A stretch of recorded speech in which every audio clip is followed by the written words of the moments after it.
सहर आज फिर अदालत में खड़ी थी। उसका चेहरा थका हुआ था, लेकिन आंखों में वही हिम्मत थी। आज फैसला होना था, इंसाफ का या फिर जुल्म का।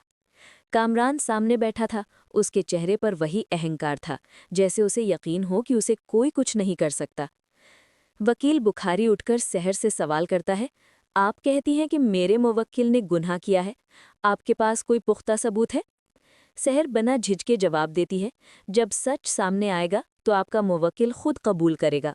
बुखारी मुस्कुराता है, कबूल तो झूठे भी करवाते हैं, लेकिन सच्चा वही होता है जो डर के बिना बोले। सहर कहती है, डर तो उसे होना चाहिए जिसने औरत की इज्जत के साथ खेला है, मुझे नहीं। इस जवाब के बाद कामरान की आंखों में गुस्सा उभर आता है।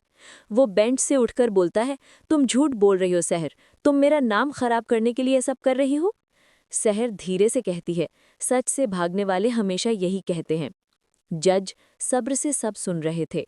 अदालत में सबूतों की मांग होती है। सहर ने अपने वकील से कहा, अब वक्त है, रोहित को बुलाइए। दरवाज़ा खुलता है, रोहित अंदर आता है। उसकी चाल धीमी थी, लेकिन निगाहों में सच्चाई थी। वो कहता है, मैं कामरान का दोस्त था, लेकिन जब सच्चाई देखी तो दोस्ती से बड़ी इंसानियत लगी। जज पूछते हैं, क्या आपके पास कोई सबूत है? रोहित फाइल आगे रखता है और कहता है, ये फोटो और डेटा है जो कामरान ने खुद मिटाने की कोशिश की थी। फोटो में कामरान के गुनाह साफ नजर आते हैं। अदालत में सबकी निगाहें कामरान पर टिक जाती हैं। उसका चेहरा उतर जाता है। जज कहते हैं, कामरान, क्या आप इन सबूतों को झुटलाना चाहेंगे?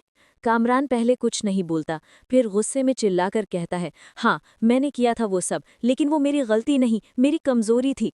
सहर की आंखों में आंसू आते हैं, पर उसकी आवाज मजबूत रहती है। कमजोरी नहीं कामरान, ये तुम्हारा गुनाह था जो आज सामने आ गया। वकील बुखारी झल्ला कर कहता है, मेरा मुवक्किल मानसिक दबाव में है, उसका बयान मान्य नहीं।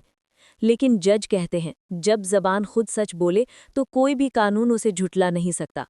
इंस्पेक्टर शफीक का नाम रोहित के बयान में आता है। वो कहता है, शफीक ने कामरान से रिश्वत ली थी ताकि केस दब जाए, लेकिन मैंने सब रिकॉर्ड किया है। अदालत में खलबली मच जाती है। जज कहते हैं, कामरान, वकील बुखारी और इंस्पेक्टर शफीक तीनों ने कानून का मजाक बनाया है। फिर फैसला सुनाया जाता है। कामरान को उम्र कैद की सजा दी जाती है। इंस्पेक्टर शफीक और वकील बुखारी को भ्रष्टाचार के अपराध में 10 साल की सजा। कामरान की पत्नी किरण आगे बढ़ती है। उसके चेहरे पर दर्द है, लेकिन आंखों में हिम्मत है। वो कहती है, जिस औरत को तुमने रुलाया, आज वही तुम्हारे खिलाफ खड़ी होकर दुनिया को सिखा रही है कि सच कभी नहीं हारता।